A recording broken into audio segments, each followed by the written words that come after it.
Well, good morning, everyone. Happy Monday. It's good for me to be back from my staycation, my vacation, where I simply stayed at home and didn't really do a whole lot. And today, as I was walking into the building, I started to think about identity.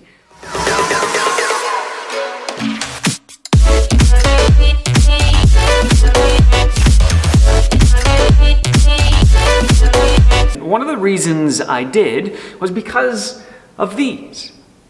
Now, if you'll recall in our Lent series, we went through the mirror of the minor prophets, and we saw how the minor prophets often kind of reflected back to us some things that maybe we would like to ignore or we wouldn't necessarily want to admit about ourselves. But at the same time, they also reminded us of God's actions through these times and through these people in forgiveness and in calling to a better way of life and doing new kinds of things. And we were reminded in Good Friday and Easter that primarily our identity, even though we look in the mirror and see some things that need to be fixed, our identity primarily comes from who Jesus is and what he did for us. And so the cross and then scenes or images of new life and resurrection were given. And so we asked a whole bunch of different people to offer up some of these crosses to help us to see and visualize what it means to see ourselves through that identity. And we pasted a bunch of them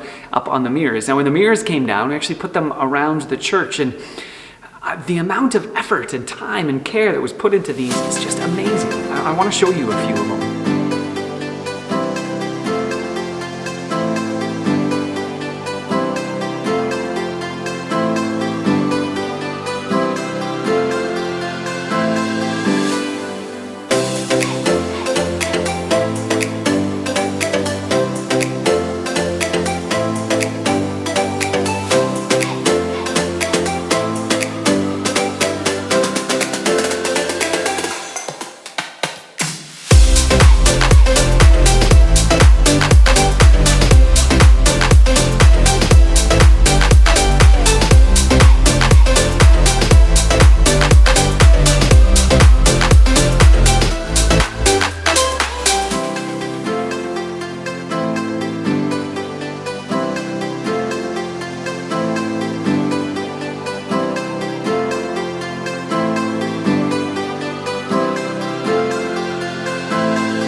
So I hope you've enjoyed that little stroll through those various crosses. Thank you so much for those of you who put them up and who donated them or who gave them to the church, put the work into doing it. Thank you for the reminder that we see ourselves through the resurrection and through the new life that God brings us more than anything else. And if you're wrestling with things, if you're struggling with things, as most of us are, particularly during this time, I would encourage you to remember that yes, sometimes when we see ourselves in the mirror, there's brokenness and there's heartache and there's damage and there's some sinful, really dumb things that we do sometimes.